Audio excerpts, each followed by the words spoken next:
Hello, hello, hello. What's up, everybody? We're back again. Hopefully, running a little bit smoother this time. We shall see. I don't know what happened on that last one, but hopefully, this one will get us through with no buffering and not so choppy. Like I said, that was the first time that I ever set it up like that, where I did a preview to let people know what time we're going to be on. So, I don't know. I think that might have had something to do with it. Things just went wonky.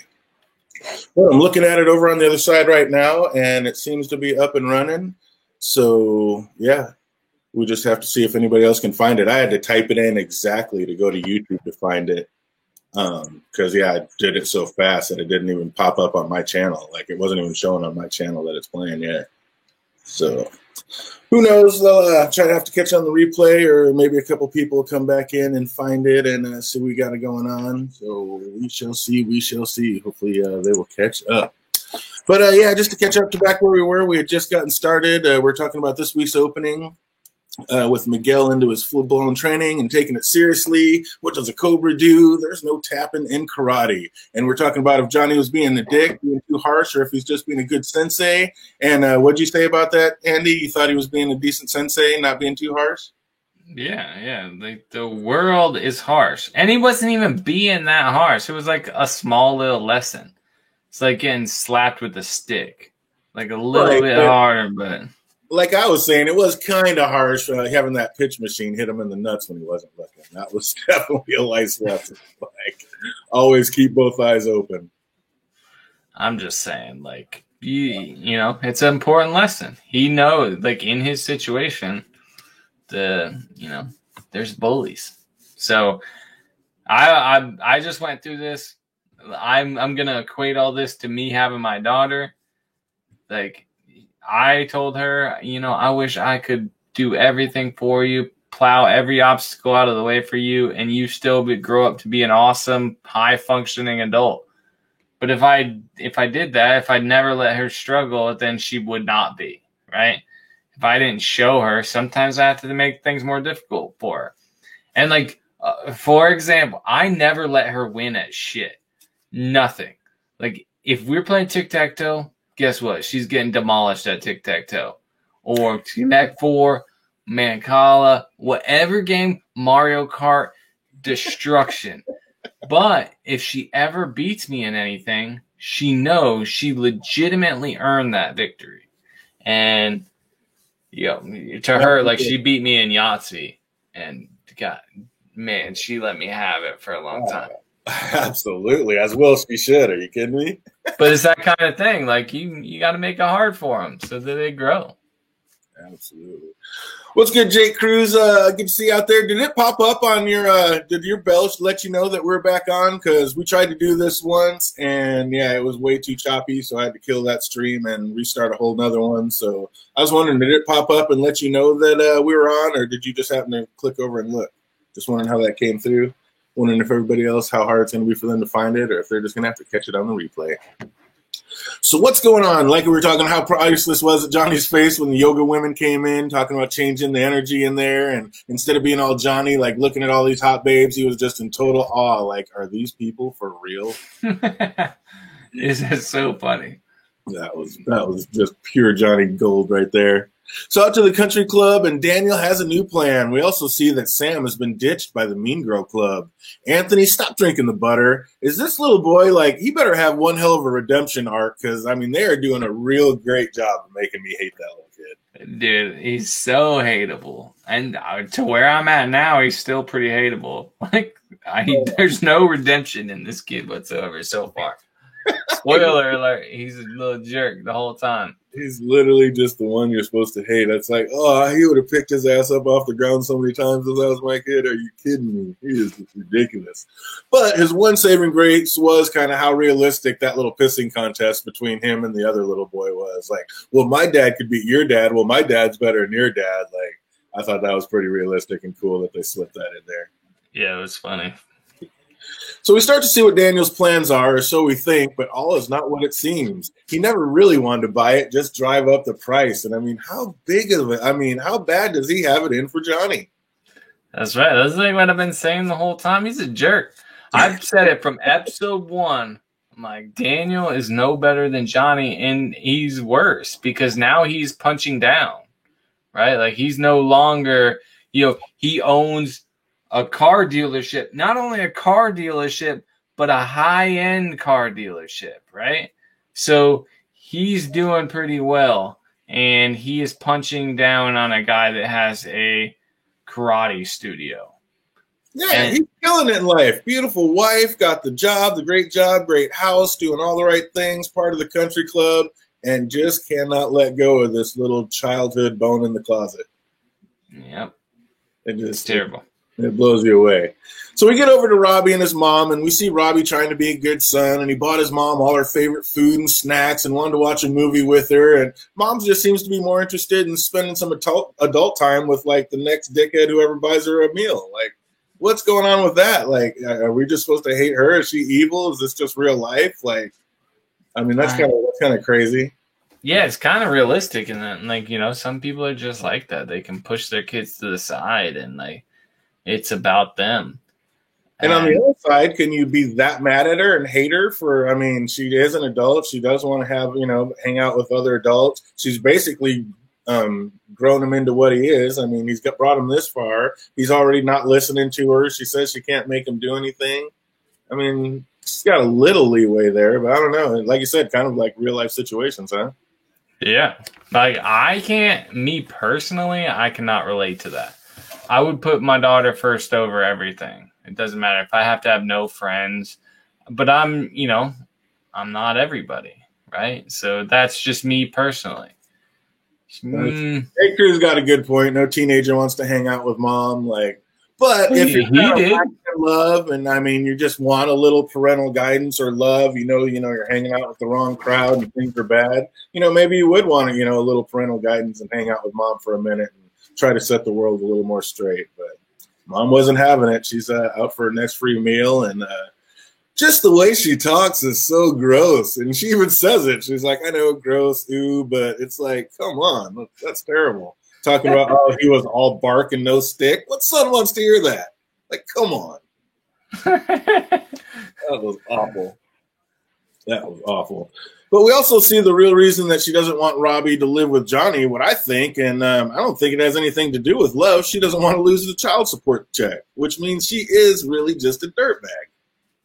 Yeah, like that, there's got to be the animosity. I think people, sometimes use child support as like a punishment. And they don't even necessarily need the money. It's more about sticking it to the significant other that left. Like Johnny, he did a lot of people wrong, and that's kind of results in the situation he's in now. Like all that is catching up to him. Like the child support, constantly paying child support because he did his, his wife, he treated her poorly, right? So there's resentment there, just like there is with Johnny. Like it's all making his life harder because he did terrible things before, and we're just viewing it from this perspective of we skipped all that. Right. I wonder, were they actually ever even married? Like, I know that's his dad, but now I'm wondering, have they said that? Were they ever even married? I think so. She said from jumps, you were never there. Yeah, but I think I Googled it, the character, and I think she was married to him. Okay. Maybe. Wait, let me look it up on Wiki while you talk about the next thing. All right, no throwing out that false info, but yeah, it's now that I'm thinking about it, maybe they didn't even get married. Maybe he's just paying the child support on his kid, but yeah, they never got together.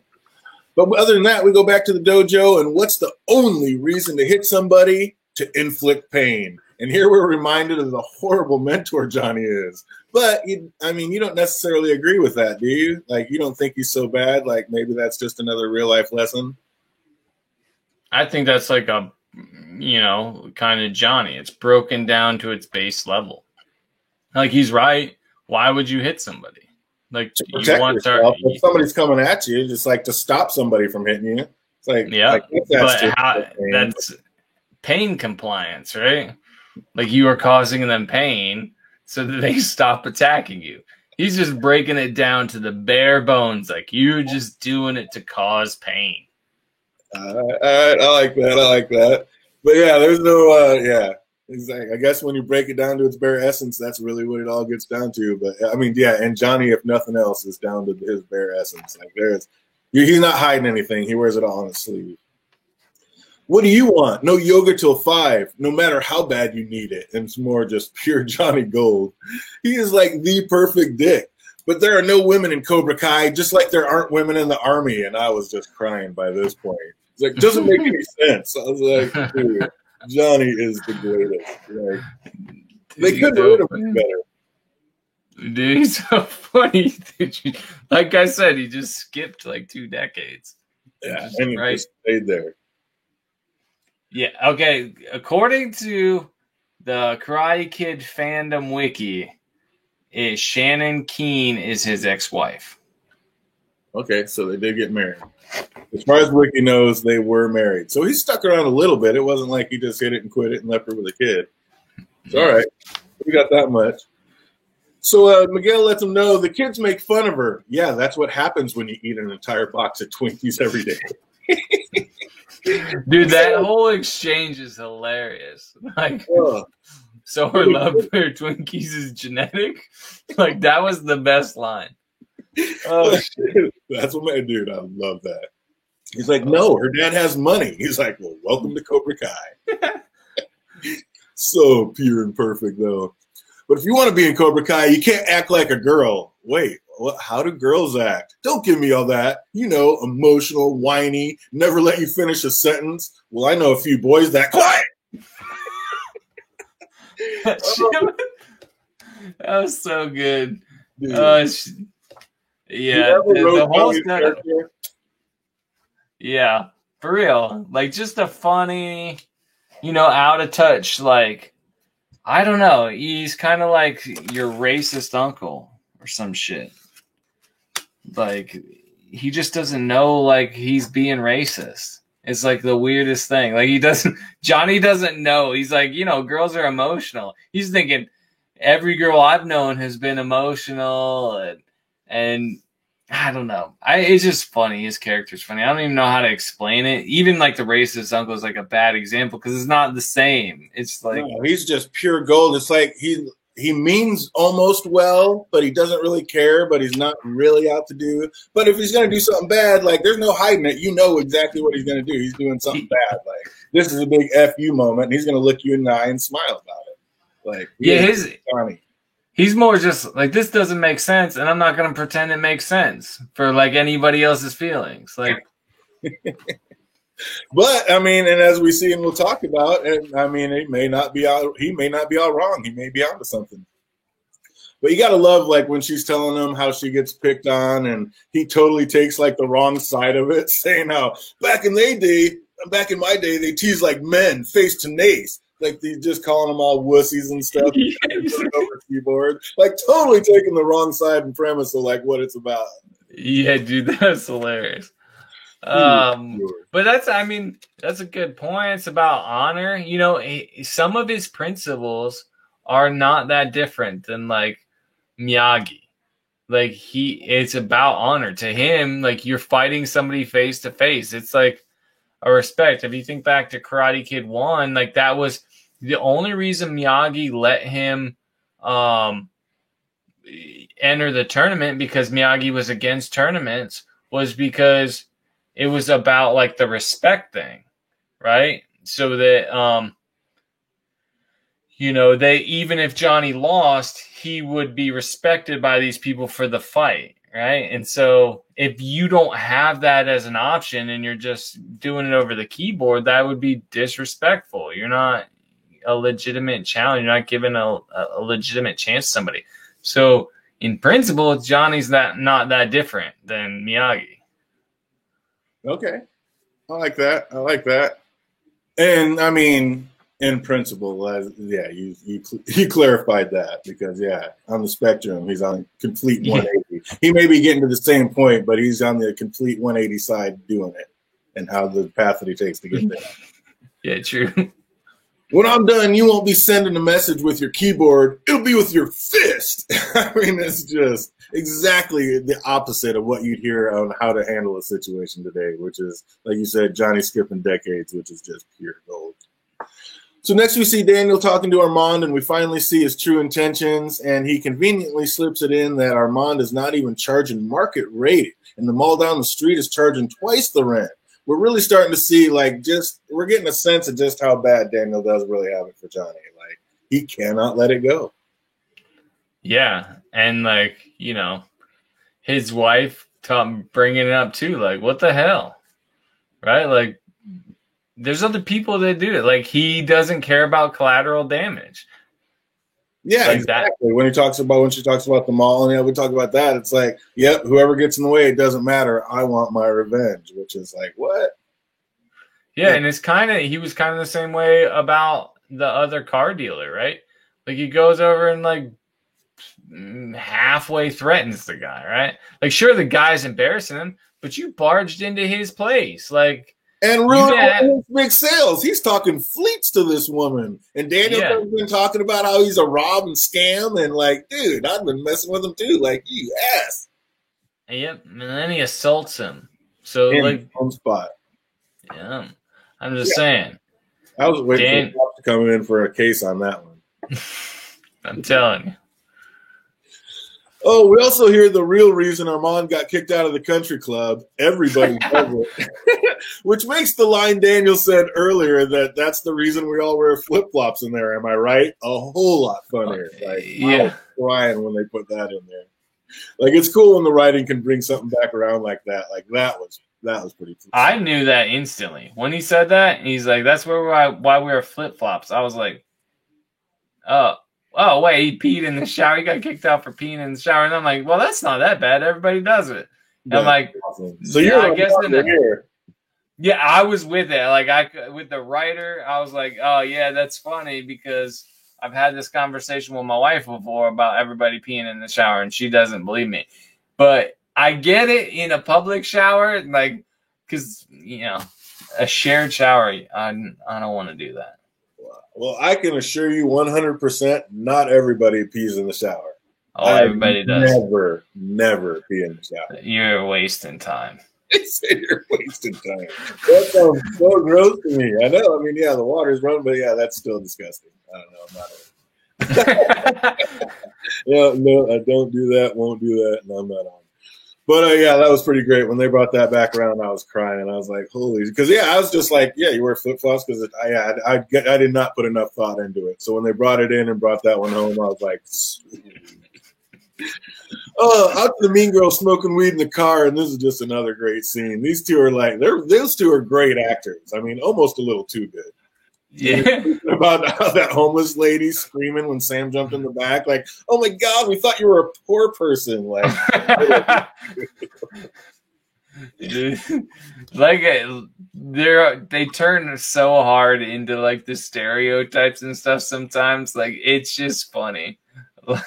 They lean into that shit. Yeah, like the homeless lady, I'm pretty sure she's probably really pretty in real life. Like, I don't know who she is, the actress, but when you look at her, it's just like, I always think, I'm like, I bet she's pretty under all that makeup and stuff. But she is great every time she's on camera, just like Miguel's grandma. Like, I like both of them. The homeless lady. About that, but she's amazing even when she's not on camera. I don't know. Andy might want to see the bits. Nobody wants to see your bits. Yeah. So awesome. Oh, so we hear why they've been avoiding her and the rumors that are going around. And first off, can we talk about how great it is that those two girls' names are Moon and Yaz? When I put that in, I was like, you got to be shitting me. That's their names? Oh, that was, yeah, I love this show. To be fair, little details. To be fair, Moon, her name is probably Moonchild. Like, probably, yeah. They just call her Moon. I bet. I don't bet, but no, you're probably right because she straight says like my mom gave me this weed. She says like there's no calories in it or some shit. Yeah, like, are you kidding me? Oh, this is just awesome. Yeah, like I said, it's just you really have to like listen because like I mean I'm glad I watch it and then go back and rewatch it for the outline because I always miss so much stuff that makes me laugh even harder the second time around. It's just great. Oh, the devil's in the details with this show for sure. The little details are just priceless.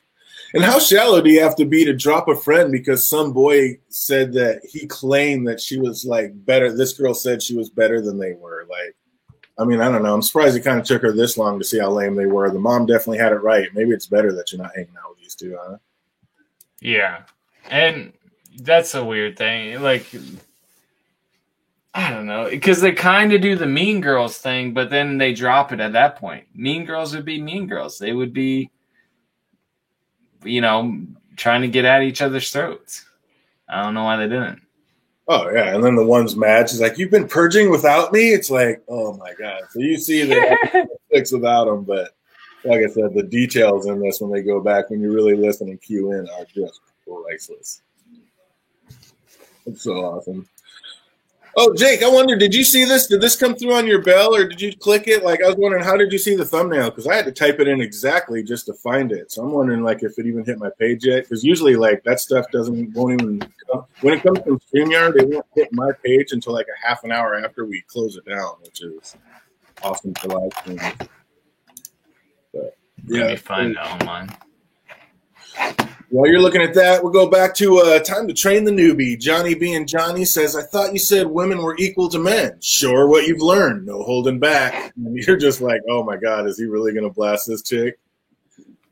But Aisha's just like, I just want to remind everybody this is my first day. Johnny's like, no excuses. Face first into the fire. Then he sees the girl's a natural cobra. How awesome was that? I mean, did you just know Aisha was going to end up getting the best of that scene? Oh, yeah. Yeah, I like the whole that whole situation. I like that scene for like another reason. Like the Johnny's perspective, as we'll come to learn throughout the series, I'm kind of a dick. Like with how much I agree with Johnny in some things. Like he's pointing out Miguel's hypocrisy. Like, hey, this is another teaching moment. You're telling me I have to treat her just like I would treat a boy, but you are not. I would make you kick some boy's ass when he came in here wanting to learn. Why? And he does later, but that's beside the point.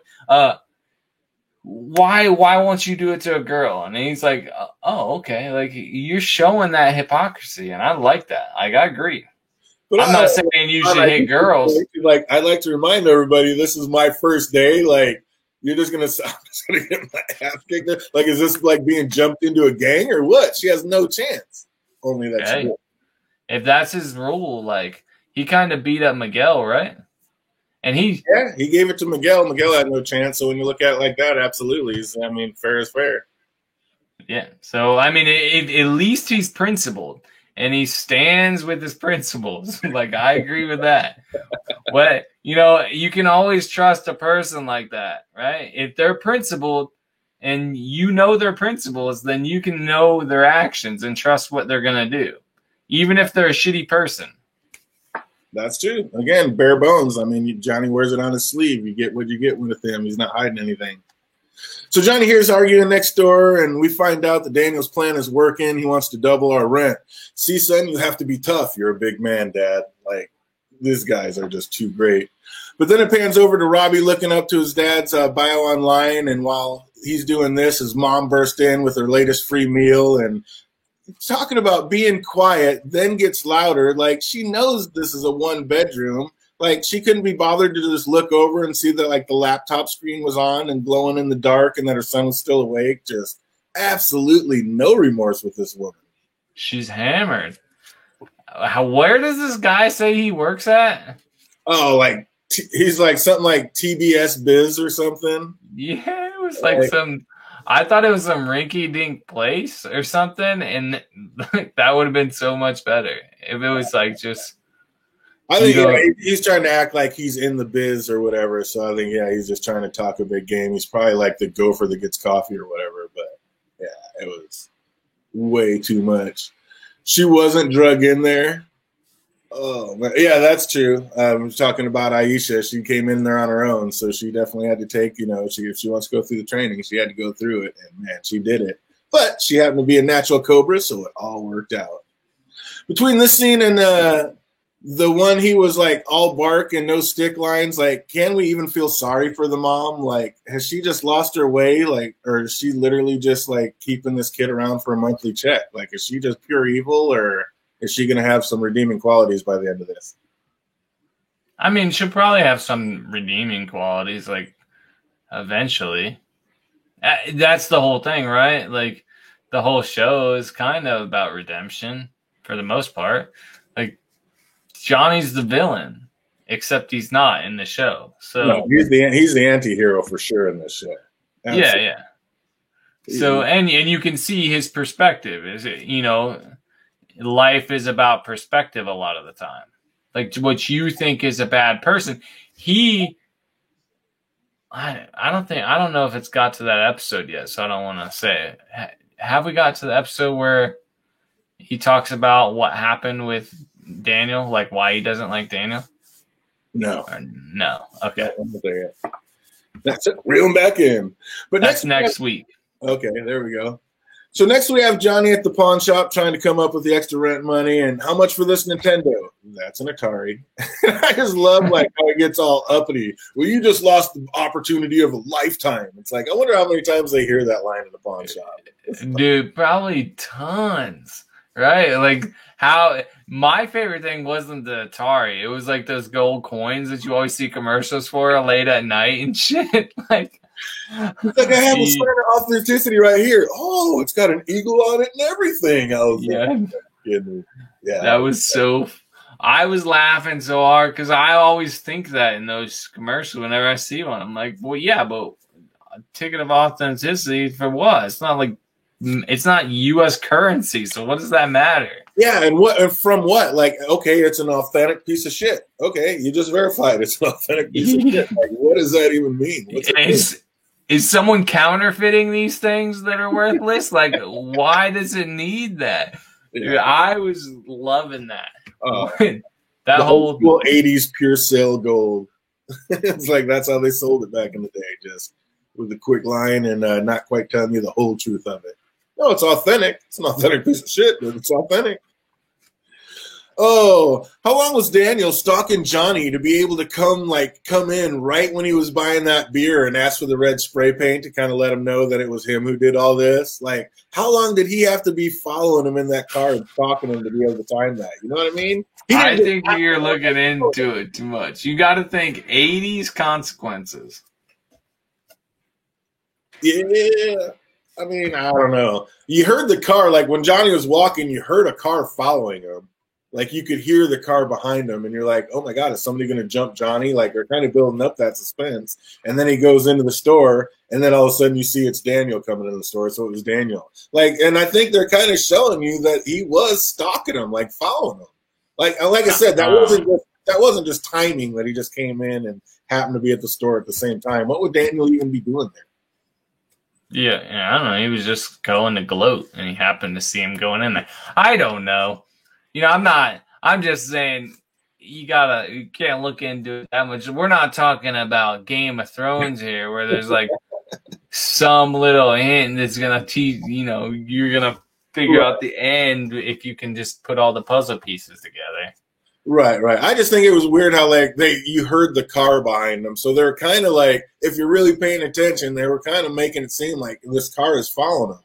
So before Johnny even got to the store, I thought somebody was going to jump him or like somebody was like following him, going to get him. But no, then it just ended up being that. So I don't know. It feels like they might bring that back in later, but maybe not. I could be looking into it too much. I've been known to do that. But he felt so victorious after letting Johnny know that it was him that caused the rent to go up and like over the dick pic. Like he was just so happy. Like I won, breaking out the great wine and like, ooh, somebody's in a good mood. But of course the victory is short-lived once the wife finds out what he's been up to. And the guy spray painted a dick on my face. So what? He's an asshole. Don't let him turn you into one. It's like, as usual, the woman's totally right. But as a man, I have to kind of stand with Daniel on this one. Where are you at? I'm with Johnny on this one. A dick on your face is a lot different than trying to, like, bankrupt you. Like, You are still a rich guy, and I drew a dick on your face. Dude, the I am running a karate studio with one student. That is how I'm paying my Not rent. my problem. I didn't tell you to go up to my tens of $1,000s a month billboard that I pay for and paid to get put up and have you spray painted dick for all of LA to see. And so now I'm the butt of all these jokes. I'm the laughing stock. I mean, you know, like, dude, power is like, that's position. You need that. You need people to respect you to make your next deal or to be able to get going and, you know, make the next level. And that's just not cool. And Jake says Johnny was drunk too, but I mean, yeah, there's no. Yeah, so there's that. My face on the billboard that kind of hurts that's going to hurt me in some way. I'm going to come back after you, and if you end up losing your business over it, well, you shouldn't have done it then, dickhead. You started this. Well, that's the problem. Like John, it's not just Johnny. This is a strip mall. There's more than just Johnny there. So if me drawing a dick on your billboard is the equivalent to you like potentially putting multiple business, like you have to put multiple businesses out of business because to get back at me, you're not in the right. Like I just made fun of you. Right, I made fun of you. That's wrong. Absolutely. And you and the wife was right even in the beginning when she said, you know, we blow away the competition like that. Dude, yeah, that would be funny if you just put that in your next commercial. Then you turn this funny thing where you are the butt of the joke. All West Hollywood coming to shop at your place now. I mean, yeah, because people like funny. That's why those Sasquatch freaking soap commercials on YouTube all the time. Like I know like 2 people that bought it just because you're not a dish, you're a man. Like those commercials. People like funny shit. So if someone drew a dick on your billboard and you said, we blow away the competition, I would buy a car from you. Like me, I would be like, dude, someone thought they got Daniel LaRusso and he kicked him in the fucking face with that commercial. Like I am with that. It was pretty sweet. Yeah, he brought a sledgehammer instead of a scalpel. But, I mean, I get where he's coming from. He just definitely went about it all the wrong ways. But I get it. Like, yeah, Johnny's a dick. Don't let him turn you into one. But I'm not just going to let this guy keep coming after me. It's like I'm going to put a stop to it. And if I have to stomp him out to do it, then that's what it is. But, yeah, he shouldn't have hurt everybody else like he did. So he needs to fine-tune that a lot better. But that was pretty great. The lunchroom scene was obviously one of the best in the whole series so far. And Sam's not having a good day. You can go sit with Kyler. I hear he doesn't mind that you suck. I mean, that was kind of brutal for Aisha to say that to Sam, wasn't it? I mean, yeah, Sam hasn't been the best of friends lately, but I don't think she deserves something that harsh. I mean, she actually went over and tried talking to Aisha, you know, at the lockers, like, hey, you know, everybody has short memories. Don't worry about it. She's like, I won't. But at least she went and talked to her. And, I mean, she knows how hard it is and how bad it hurts. Don't you think she was being a little harsh on Sam with that one? No way.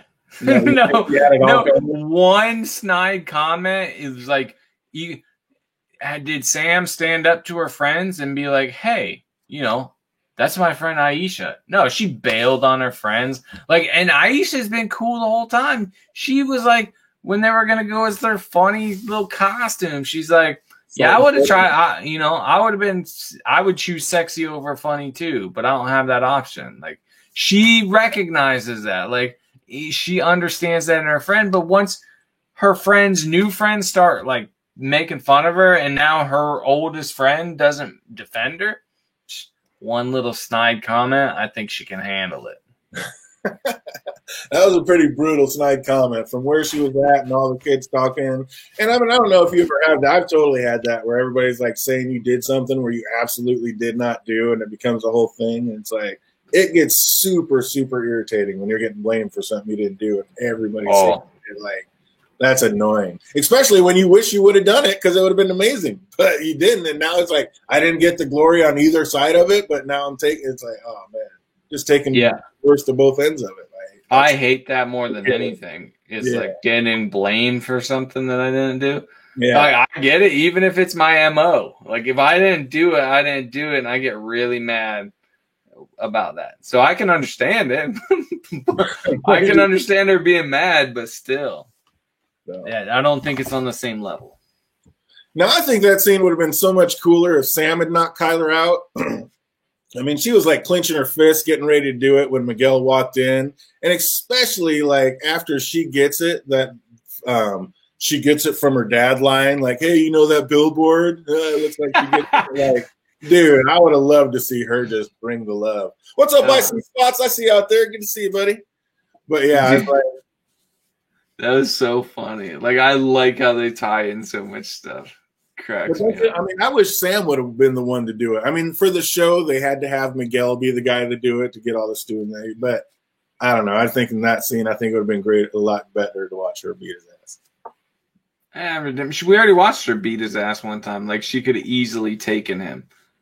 We saw that in the movie theater. Right. Like, she was just top, right. Pushed him. But nobody else saw that. And that would have shut up a lot of people and maybe had people stop making so much fun of her. Yeah, but you just had like the nerdiest kid in school beat up, my second nerdiest kid in school beat up, four people at the same time. So it worked out for the show a lot better. I like it. I mean, Sam already knows karate. We know that, but I like it. We're watching Miguel's story, and don't try to take freaking great things happening away from my boy Miguel. Oh, the arc is coming. Your mom's going to kill both of us. Nope. When school answered, my yaya answered. I've never seen her so proud. She won't tell. And we get a quick shout out to Nana, one of the greatest characters in the show. Just holding it down, and she doesn't even make an appearance. She's absolutely one of my favorite characters in this show, for sure. Telling you. She is great. Dude, I'm all about the yaya. I'm calling it. I called it 2 episodes ago. Love me some yaya. So you beat up all 4, even the big dumb one, who we know really isn't that dumb. But Johnny could not be prouder. So he has the gift. So he has a gift for his new star student.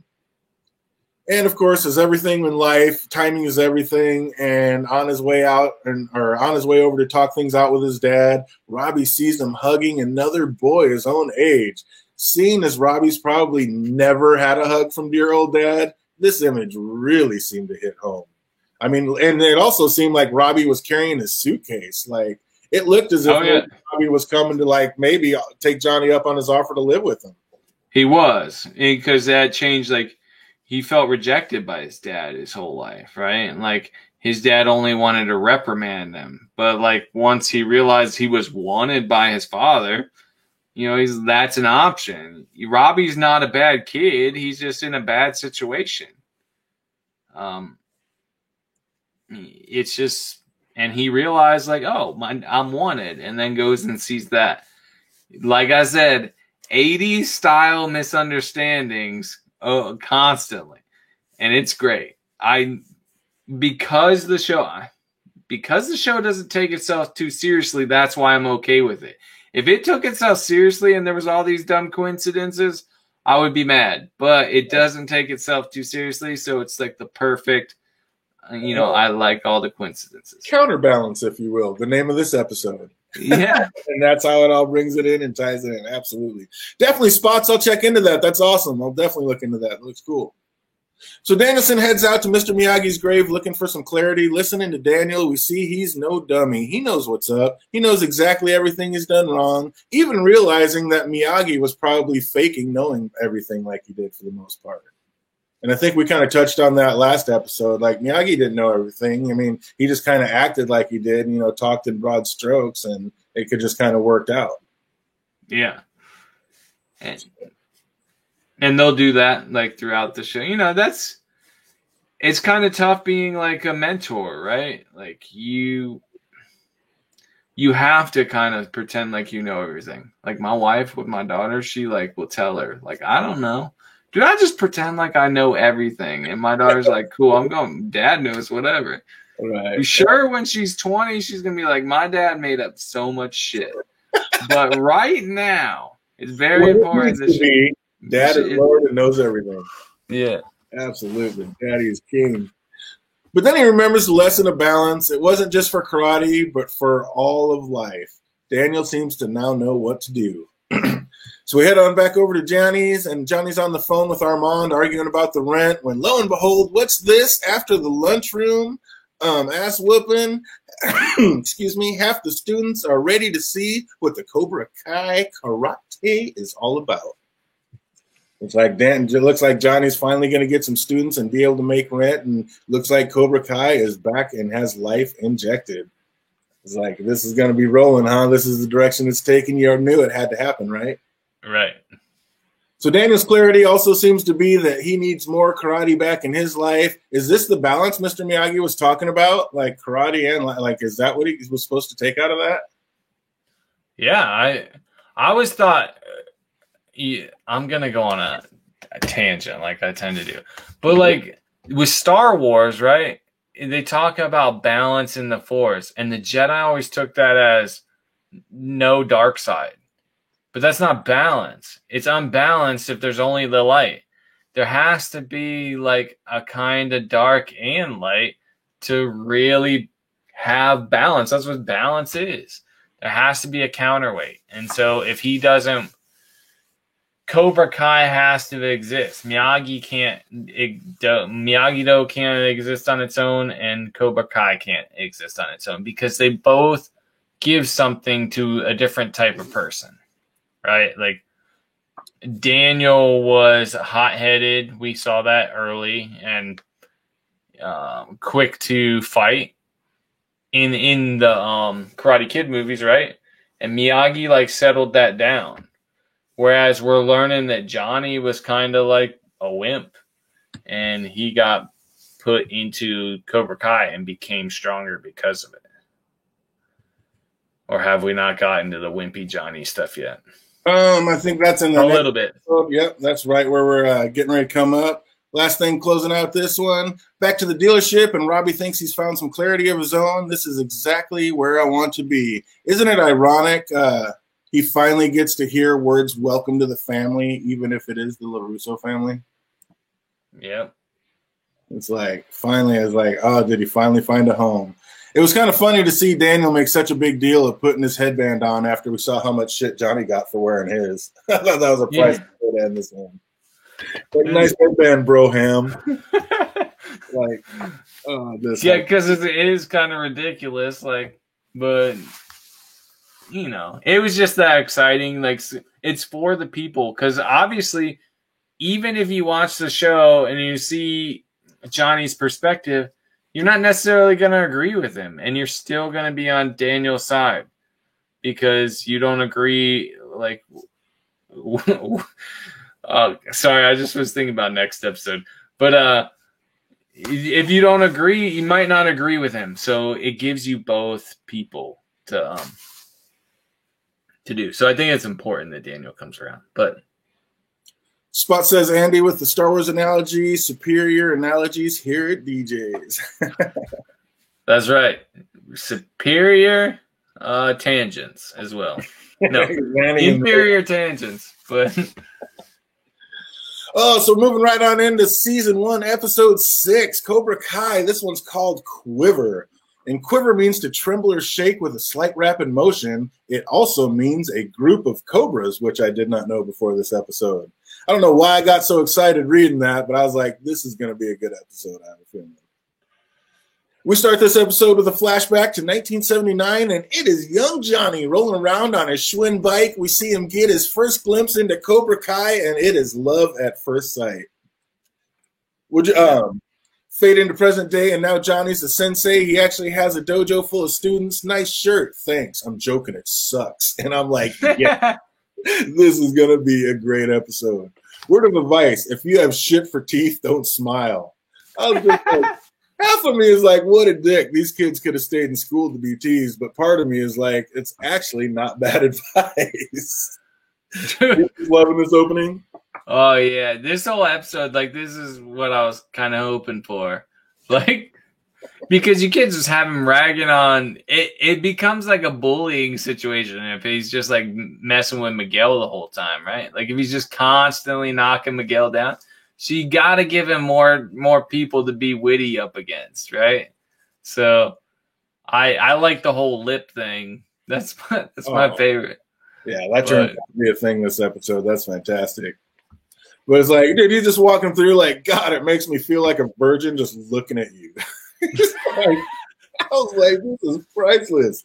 I see losers and nerds. Johnny definitely keeps it real, but I've also seen miracles, so maybe there's some hope for you yet. So we see, I mean, he's not just all bad. Like, he does have a plan to kind of flip the script on these kids, but not all of them are ready for all that. Yeah, and he's right in a lot of cases. He's like, the world's not going to be easy on you. Like, shit, if you have a scar on your lip, the world's going to notice that. Like, don't. I mean, what are you going to do? You have to deal with your present situation. So I'm with him. He's on to something. There always definitely seems to be a method to the madness. But over to Daniel's dojo, and it's a bit quieter, and we see Sam is dealing with some cyberbullying, and her friend, the same kind that her Aisha friend was dealing with. And I see, like, I'm so glad I didn't grow up in this day and age with online. I don't think I would have survived this day and age if I had to grow up with this. Like, with everything being online and everything getting videoed and all the cyberbullying, and I would have lost my mind. I don't know how these kids make it today. It's amazing. Oh, man, and everything recorded. Imagine if someone could just whip out a phone and then record your most embarrassing moment. And it's there forever. Just post it on YouTube and it never goes away. Like, yeah, I was going to say my most embarrassing moment out loud, but then I realized, like, I would just be doing the thing that I was talking about. I didn't want to happen. It'll be here analyzed forever. Yeah, that's... I don't know. It'd be tough. I give all kudos to these kids today because it is just too tough. At this point, Sam wouldn't want to be – I mean, wouldn't Sam want to be brushing up on her karate to let some of these cyberbullies have it? Or I don't know. Does she still have it? Like, they say it was 8 years ago when they were – the last time she practiced. Is she really that good after 8 years of not practicing? She's pretty good when she messed with – what's his name? Kyler. But – you know, I don't know how much help would her doing karate be. Like, Miyagi style karate is defensive. She's not going to go attack people because they talk shit about her online. That's the Cobra Kai thing to do. It would show counterbalance and maybe help her find peace with what's going on and make her feel better about things. No, that's not Miyagi style. That's Cobra Kai. Like, we're gonna go kick the shit out of them. Well, that's Cobra Kai, yeah, going to kick the shit. I'm saying Miyagi would, like, help her be more centered and more balanced and be like, okay, just ignore these people. They're stupid, and, you know, all will be okay in the end. But how does he not just flatten his son Antonio, who is so involved with his game he can't even use his hands to pick up his soda? I mean, he takes away his game and his son just calls out to Alexa to order a new one. How is this kid not picking his ass up off the ground? Dude, that's what I was telling you about. I told you the part where he orders a PSP. Holy shit, I would have been so mad. Dude. And then you try to do a parental override and Alexa just ignores you because she's all about the money? Yeah. Dude, no way. There's no way. I would take everything out of the house. We would be living like poor people. I'm willing to suffer to teach my kid a lesson. Yeah, right when that happened, absolutely. All the toys would be gone, and that'd be that. Like, okay, we're about to learn life lessons real quick. Send him to Cobra Kai for a minute. Have Johnny make fun of him for a bit. Right? Oh, man. So over to Robbie's house, and his loser friends come bursting through the door to eat his cereal and make fun of him and find out he has a new job. And I don't know. You already know, like, they're going to try to get him to, like, at the very least, probably steal a car from Daniel's, like, LaRusso, right? Like, right. That's what I figure. It's like, these guys are losers and constantly making him do stuff like that. So they find out he's working at a car dealership. Aren't they going to try to make him get him a car? Yeah, basically. That's what I got out of that scene. That's the conclusion you have to come to, right? Yeah, exactly. I mean, what else? I mean, there's a pretty pointless scene other than that, so that's what I kind of figured out of that.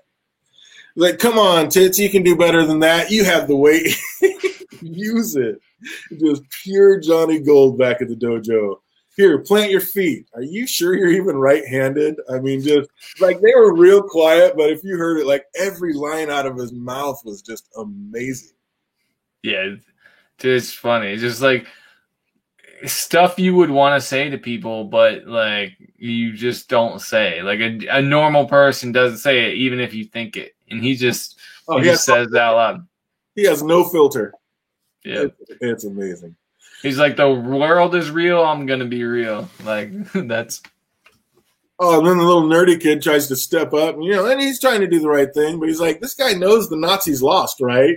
And Johnny's sitting there giving some real world lessons to the lip, and his friend tries to stick up for him, but that doesn't go well for him at all. Yeah. Dude. So he wants to quit, dude, and like Miguel's like, you can't quit. He's like, I got yelled at, I got my ass kicked, and then I gave him my money. You know who lives like that? Hookers. Yeah. Dude, that was hilarious. And then he said there's another line after that where he says we're back to the hookers or something. Yeah. But his friend has a decent point, though. I mean, it seems like no one is going to mess with Miguel or his friends anytime soon. So, I mean, if he's really that anti-athletic, it's probably really no need for him to even do it if he's going to be friends with Miguel, right? True. I mean, that's about personal stuff. If you're only doing it to protect yourself and not grow, like, doing. Like, that's what Miguel has grown from it. So, why wouldn't you want that? He's become a different kind of person. But different strokes for different folks, I guess. What's up in the chat and everybody that watches this later? What would you do if you had a kid like Daniel has that's just a total spoiled little brat? I mean, would you just put your hands on him and wake this kid up, or would you just be like, go to the corner? Or would you just let him be a total brat and just let him be what he is? And, he's got the money. This is going to be his golden-plated life. Why stop it and why teach him anything? Just let him be spoiled and run through the world like, I don't know. Why would you ever do that? That just killed me. It's like, dude, Daniel, do something to this kid. I mean, some kind of parental, anything. He just lets him get away with murder. I would not be able to. Dude, I would get so mad. Like, it's hard to get me mad, but I wouldn't have to do anything physical to that kid. They would see the fury in my face. Like, you just ordered a PSP when I grabbed something out of your hand. I would start, oh my God, I don't even know. Like, I would want to smash things, but I'm not that type of person to smash things. I'd say, here's what we're going to do. We're going to go clean out everything in your room except for pencil and paper. And you get to do whatever your imagination can get you to do on that. Good luck, buddy, because you've been playing video games like all the time. You don't have no imagination. Oh, can't even be bothered to free up one hand to drink a pop to hold the pop. Like, just leans the whole, this kid's out of control. He needs a wake-up call. I hate him so much. But Robbie seems to be taking a liking to his new job. It seems like he's figuring it out that if he puts as much effort into like a real job as he did into all his scams, it could actually work out. Of course, no new job would be complete without a little bit of hazing. That's going to just not end up well for him. But we see back at Sam's school that she's still going through it. And I was like, how can it be that easy to destroy like a pretty cool girl's rep? Like, was Kyler really that believable that the whole school is just going to take his side and be like, oh, yeah, he must have gotten this blowjob from this girl? Like, who would you believe in that situation? I really believe in the girl. Like, he's full of shit. He didn't get nothing. But is it just more fun to make fun of her or just go with the crowd? Or, I mean, how could he destroy her whole rep? That's easy. Because he was the popular guy, right? Like, he has the power in the situation. She is new to that group. So that's probably how. But you're right in that most of the school in reality would believe the girl. Like, yeah, okay, buddy. Yeah, exactly. It's like, that just seems a bit much to be buying that.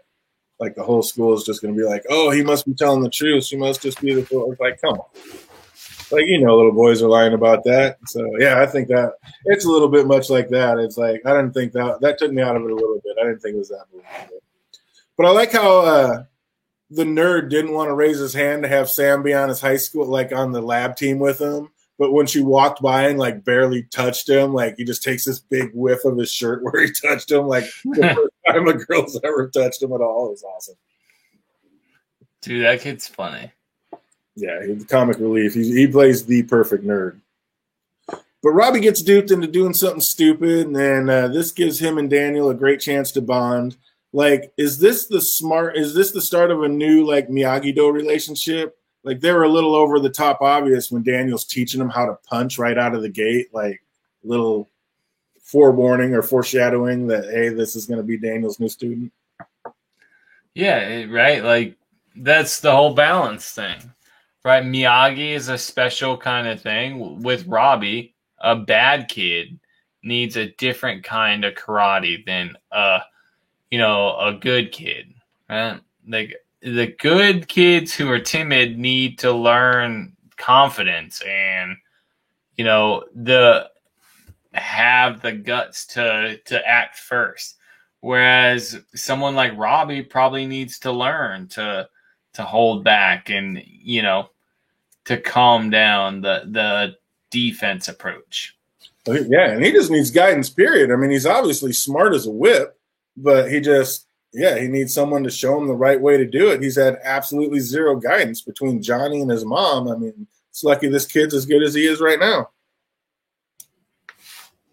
But back to biology, and Sam's playing coy. And what do you think about sex? And then, doesn't like there just have to be like a love triangle by the end of this thing? Like the biggest Hollywood trope over. Doesn't it just, I mean, I don't know, I haven't gotten there, but doesn't this just have to end up with her and Miguel and John and Robbie basically in a love triangle, like basically like Daniel and Elizabeth Shue and Johnny Winter? Like, I mean, they have to around like that, right? Right. Like they're setting that up, obviously. Yeah. I mean, it's part of the whole show. It's coming back. It's going to come back full circle. That's what I got out of all that. So I did like how Sam thanked him for the help with the fight and then critiqued him on his roundhouse sweep. And that's what I was going back to, is like, she really has retained a lot of the karate knowledge in 8 years of no practicing. It's like, yeah. Is that good? What's that? She's going to be good. I mean, she was raised with him. She's not like the bratty kid. And I kind of think that's why the bratty kid has to behave that way, right? You can't just have like two amazing karate kids that grew up with their dad teaching them all the karate he knows. So I think that's a necessity, but she's just a prodigy, I think. I guess, because I mean, I don't know, and maybe I took it wrong, but it made it sound like she quit the karate when she was 8. Like after she was good enough to kick her dad in the face and he had to eat soup for a week. It's like, okay, I'm good, and she just stopped. And it sounds like she hasn't been doing karate in the last 8 years. But maybe she has, or maybe she didn't forget. I don't know. I don't know how that's going to work out, but I just think it's weird that they brought it up that was 8 years ago, and it kind of made it sound like she hasn't been into karate in the last 8 years. Mm-hmm. And if she hasn't, like, how has she retained all that or been that good? Or like you said, I mean, she handled Kyler like nothing, and Kyler seems to be semi-strong. He's jumping, old men, or trying to anyway. Like when him and his friends jumped Johnny, I mean, obviously he's a fighter, and she just grabbed his arm and set him down instantly. I just kind of took that like he didn't want to make a scene in the movies and kind of went with it. Like, I'm not going to hit this girl in a movie theater. So I don't know. It'll be interesting to see how that all works out. You got his ass kicked by a dude. And like 4 of them got their ass kicked by Miguel, who's been training for like a month or 2. Nah, he's been training longer than that, I think. But yeah, we need a little timeline variance on that one. I love how Johnny's all shocked that so many quit, even as he's calling them names. He's like, do you think he's being too hard on them or truly preparing them for the rigors of life?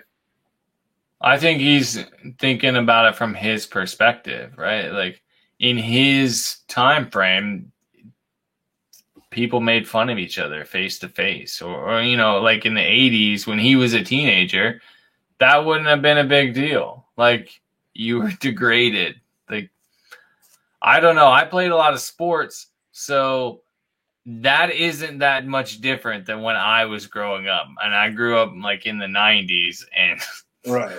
like the football coaches were like that. So to me, and there were kids, I think, that felt like they would quit if they, were allowed to, I think. But it's just that he skipped a couple decades. They softened up. They got soft on him. Luke gets in trouble for pulling the prank on Robbie, but in the end, they seem to make up. And did you think he was just messing Robbie over again, or did you think that envelope drop was legit? No, I knew he was messing with him again. Like that just had to, like, he was just messing with him. I don't anything that what's his name does, I don't trust. Like, I'm not buying it. Because they talk about him being an idiot over and over again, even before this section, before all this stuff happens. Mm-hmm. They talk about twice. I think they mention him doing stupid stuff and him only being hired because he's his cousin. Yeah, being family, absolutely. And it's like, I mean, for half a second, I was like, is he just sending him over there to like hook him up with like his little niece? I was like, well, that'd be pretty creepy. So that can't be it. Like maybe he went over there, like, okay, here, I'll make up for you. Meet my niece. She's beautiful. You guys are same age. Maybe you're like, I don't know. But yeah, it turns out not so much. But Sam hesitantly opens a message she receives, and it's just the cutest little pig gif ever. And she laughs and romances a button, and it looks like Miguel is actually going to get the girl. But, I mean, that can't just work out that smoothly. There has to have something go wrong, right? Right. I mean, it's season 1. And we know there's multiple seasons, so. Yeah, they're just setting it up. So back at Johnny's place, and we're reminded of just how sad his real life is, and we also get a flashback and find out that Miguel was wrong. Johnny does know what it's like to be one of them, a kid with little to no friends. So what'd you think about the Johnny flashbacks? See, I think that, it gives some depth. It puts it out there. I like it. He was bullied, and, a lot of people are like that. Kids that are bullies at school and stuff, a lot of time are bullied at home. Yeah, absolutely. I thought it was also a cool little callback to see like how that Johnny used to check out of his current situations by putting on loud music, putting his headphones on, and that his son Robbie does the same thing. I thought that was a cool little tie-in. Mm-hmm. Like Robbie, his mom comes home with people, so he just puts on the headphones and checks out, and it looks like that's exactly what Johnny used to do, just little traits that you get from your parents. So over to Daniels, and we see that Louis got one over on Robbie again, but as we know, everything happens for a reason, and it looks like Daniel's going to have a new sparring partner after all. How long until Sam sees Robbie training with her dad and gets curious? I mean, that's a pretty good-looking little guy. I figured out who he looks like to me. He looks like Jonathan Taylor Thomas mixed with Sean from Boy Meets World. Boy Meets World, I don't know that one. What? Yeah. Sean from Boy Meets World, yeah, I don't know that one. We missed that one. Where'd you grow up? Oh, man, everywhere. Chicago, Oklahoma, Seattle. Went round and round and missed it on all places. Golly. Oh, Johnny wasn't so much of a bully. He was more love-struck back in the day. Maybe he was just fighting for his girl. I mean, we only saw the situation with him and Daniel. Maybe other than that, he was actually pretty cool. That's a good point. That's a very good point. We only saw the one situation, and we see what a dick Daniel is. He can't let it go, 20 years later. Yep. So that's a real deal. So back at Cobra Kai, and Johnny's lost a few more students, and that was so great. Just when you thought he was going to ease up and apologize, he doesn't. He just doubles down all Johnny style. Cobra Kai is about strength. Oh, so great. He's like, you think he's going to apologize, and then he just flips it. I'm not going to apologize. I was like, yeah, here Johnny goes. Dude, I love the whole lip shit. I don't know, like lip. Like, don't call him that. What, lip? Like, don't call him lip. What? Look, what else am I supposed to do? Look at that thing. Oh, but he breaks it down for him. He's like you, I used to be the weirdo kid. I mean, not that weird. I still hooked up with babes and all, but the point is, I wasn't always a badass sensei that I am right now. And I was dying, like he's been some badass sensei for years or something. That was just gold. Oh, like a cobra, I had to shed my loser skin and find my true power, and you guys will too. And right on cue, in walks Hawk. How sweet was that? Wait, are you the kid with the lip? I mean, that was priceless. Right? Like, Hawk's my favorite dude now. Like, just funny. Like, change who you are.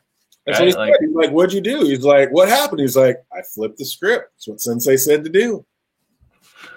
Yeah, it's like, it's the best. Like I don't know. I'm in the second season, so I don't want to go too far. But yep, I like Hawk. Oh, I'm sure Hawk's not just going to stop with a haircut. I'm sure he's going to I'm sure he's going to end up being something because, yeah, they're not just going to have him walk out, come back, listen to the Sensei, do all this, and not have like a huge ending or like a huge story arc for him.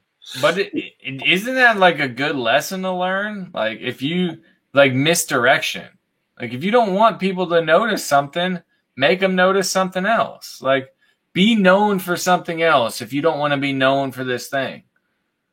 Like if I poop my pants in school and I don't want to be known for the kid that pooped his pants, maybe I walk up on stage when the principal's talking and smack him in the face. I don't know. You gotta be known to do something first. You gotta do something else. You can't be known as Poopy Pants, Big Chief Brown Bottom, or whatever. And that's what we see. We see that there is a method to Johnny's madness. It actually works. Like, especially for these loser kids. You've got to find out a way. Nobody's going to make it easy for you. Nobody's going to give it. You got to take it, and you got to figure out what's going to work for you. Find your true power. And that was awesome. I mean, I thought that was a great way to end this one. He's like, defeat does not exist in this dojo. No, Sensei. It doesn't matter if you're a nerd or a loser or a freak. All that matters is that you become badass. Class, are you ready to learn the way of the fist? Yes, Sensei. I was like, fuck yes. Like, this show is so on track. It's great. Oh, man. I love this show. I smile just like hearing you say it because now I get to reminisce about the show I just watched. But dude, this is the one-liners, the just Johnny being Johnny and never changing and just being him to the core. I mean, everything. Like I said, if they leaned into it and like you said, didn't take him too serious, take himself too seriously, and just kind of leaned into the comedic timing of everything and just the outlandishness and the brashness of it all, then yeah. But they did, and it makes everything just amazing. And I see why it's one of the #1 shows on Netflix. This thing, it's got me hook, line, and sinker. Me too. For show. Anything you were excited to see for the next 2 episodes coming up? Any plots you needed thinned out or seeing where it's going to go? I'm just kind of wondering like how fast they get into this love triangle that I just is coming.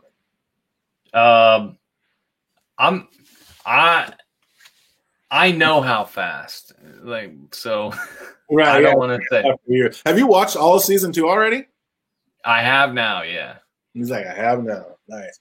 Well, we got 2 more episodes, so we'll be doing 7 and 8, and then 9 and 10, and then we'll be all caught back up, and we'll rush right through and get into season 2 for everybody that's in it. For everybody else that hasn't watched it, this is a great time to catch up. We're only through season 6 or episode 6 right now, so easy to binge, catch up with us, and you can catch us next Tuesday at 6:30.